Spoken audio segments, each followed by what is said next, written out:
Long ago, in the heart of the vast African savannah, the lion was the most feared and revered creature of the wild. He was a silent hunter, moving like the wind, unseen and unheard until it was too late. His golden coat blended perfectly with the tall grasses, and his padded paws allowed him to glide across the land without a whisper of sound. The creatures of the savannah knew of his might, but they never saw him coming.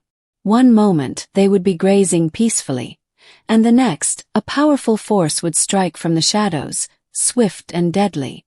The lion was not just the king of the beasts.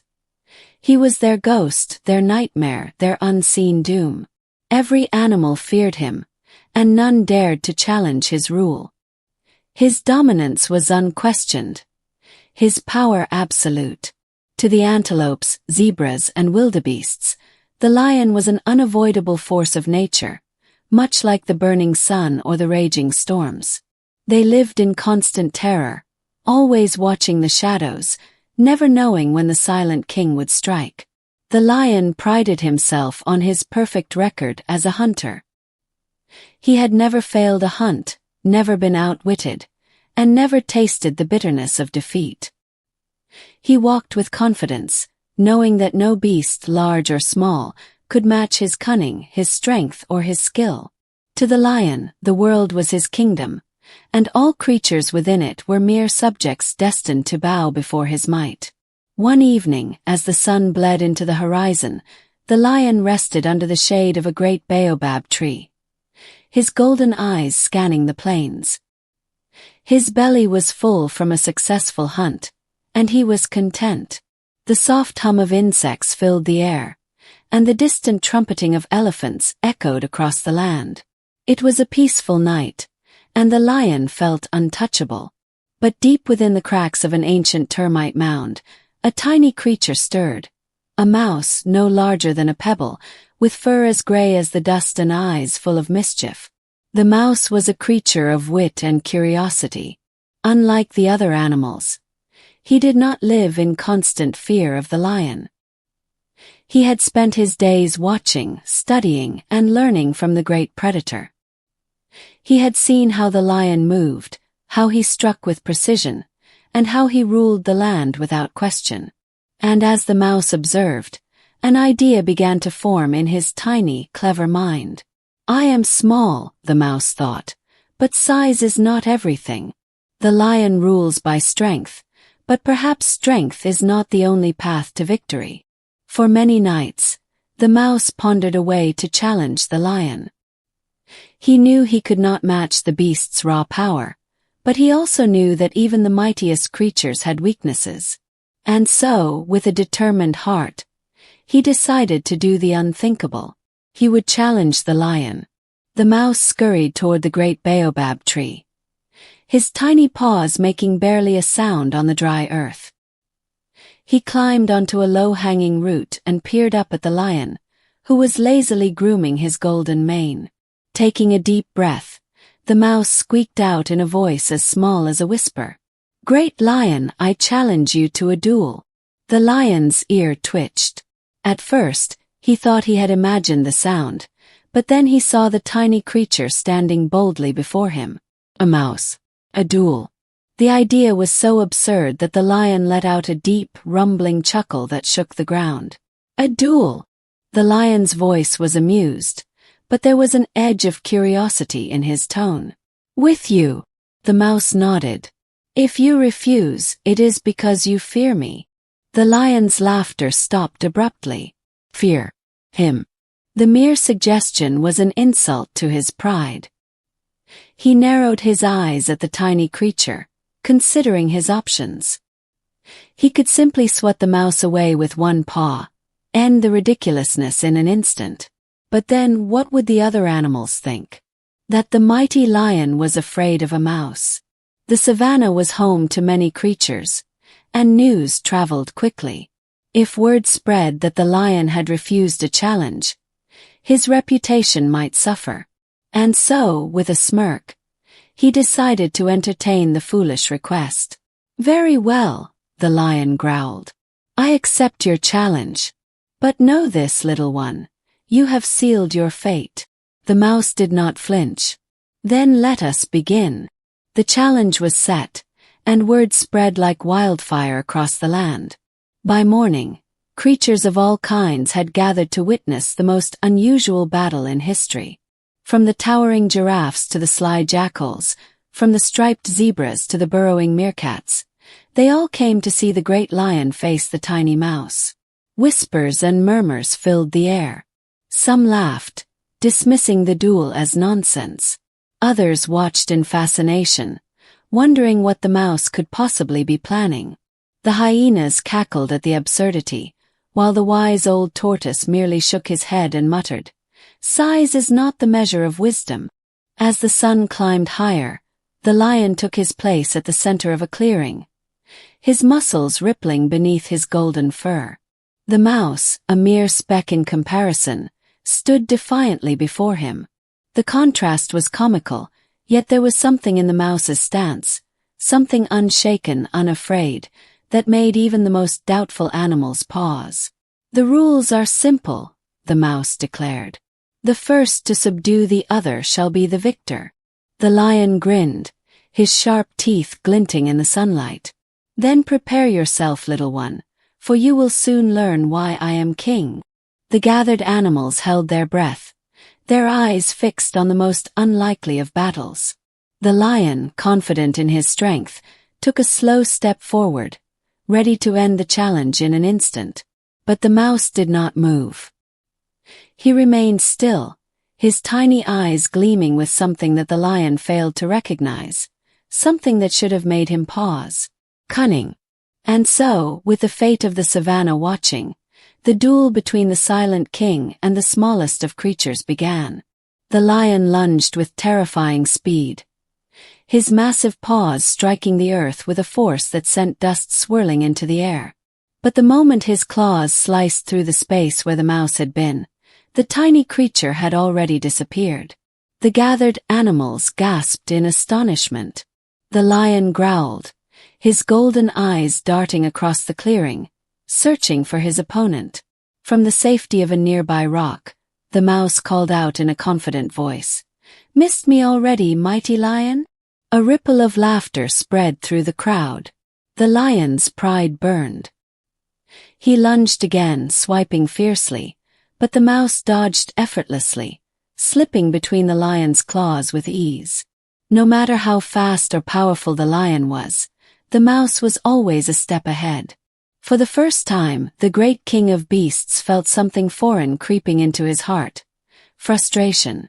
The mouse, knowing he could never win through strength alone, used his size to his advantage. He darted between the lion's legs, zigzagging unpredictably. Each time the lion struck, his paws met only dust. He growled in annoyance, his patience thinning with every passing second. "Stand still and fight me properly, you coward!" the lion roared, his voice shaking the trees. The mouse chuckled, perching himself atop a small rock. "A fight is not won by strength alone, great lion. A true king should know this." The animals murmured among themselves. Was it possible? Could the tiny mouse actually be outmatching the mighty lion? Enraged, the lion decided to change his tactics. He crouched low, studying the mouse's movements, waiting for the perfect moment to strike. When the mouse dashed toward another rock, the lion anticipated his movement and lunged ahead of him, blocking his escape. The mouse skidded to a halt, momentarily trapped. The lion smirked. "Nowhere left to run, little one." The mouse twitched his whiskers. "Perhaps not. But I still have my wits." Before the lion could react, the mouse scurried between his massive paws and leaped onto his tail. In one swift motion, he scrambled up the lion's back, clambering toward his mane. The lion twisted and turned, trying to shake him off, but the mouse was too small, too quick. The crowd gasped in shock. Never before had anyone dared to climb upon the king of beasts. The mouse reached the lion's ear and whispered, "Even the mighty can be humbled, great king." Then, with a swift bite, he nipped the lion's sensitive ear. The lion let out a thunderous roar of pain and fury, shaking his head violently. The mouse used the momentum to leap off and land safely on the ground. The lion stood panting, his ears flattened, his pride wounded. The laughter of the animals echoed in his ears, burning his dignity like fire. He, the mighty hunter, had been made a fool of by a mere mouse. You dare humiliate me," the lion growled, his voice laced with both anger and disbelief. The mouse stood firm. "You accepted my challenge, did you not? A duel is won not by might alone, but by cleverness. I have bested you, great lion." The animals nodded among themselves. Though small, the mouse had indeed outwitted the lion. The terms of the duel had been clear. The first to subdue the other would be declared the victor. And in this moment, it was the lion who stood defeated. The wise old tortoise finally spoke. "Size does not define strength, nor does power alone make a ruler. Even the greatest can learn from the smallest." The lion's rage simmered into shame. He had never known defeat, never imagined a world where he could be outmatched. Yet here he stood, humbled before the creatures he once ruled without question. But before the lion could accept his loss, a deep, ancient voice echoed through the air. "Prideful beast, you have been weighed and found wanting." A hush fell over the savannah. The animals turned toward the great baobab tree, where an old, wrinkled baboon sat perched upon a thick branch. His fur was silver with age, and his eyes held the wisdom of many lifetimes. He was known as Rafiki, the sage of the land. The lion lowered his head in respect. Even he dared not challenge the old baboon, whose knowledge was said to rival the spirits themselves. Rafiki continued, "The spirits have watched your arrogance for many moons. You have ruled with strength, but never with wisdom. Today, the smallest among us has taught you a lesson that even time itself could not." The lion bristled. "I have ruled as a king should, with power and might." Rafiki shook his head. "And yet you have lost. You have been made to look the fool before your subjects. What is a king who cannot learn? What is a ruler who cannot grow?" The lion fell silent. He had no answer. The baboon raised his hands to the sky, his voice taking on an eerie, otherworldly tone. "For your pride and your blindness, the spirits decree that you shall never again hunt in silence. The shadows you once ruled shall betray you, and before every hunt, your presence shall be known." A sudden gust of wind howled through the trees. The ground trembled. A strange energy filled the air, and the lion felt an unnatural force tightening around his throat. Panic surged through him as an unfamiliar sensation built in his chest. And then, from deep within him, a sound erupted, a powerful, earth-shaking roar. The animals recoiled. The sound was unlike anything they had ever heard before, loud, fearsome, and inescapable. It echoed across the land, warning every creature within miles of the lion's presence. The lion gasped, stunned by his own voice. He tried to remain silent, but it was impossible. Each time he prepared to hunt, a roar would burst forth against his will, announcing his approach. The curse had taken hold. Rafiki nodded solemnly. "Henceforth, no lion shall ever hunt in silence again. The spirits have spoken." The animals murmured in awe, realizing the true weight of what had happened.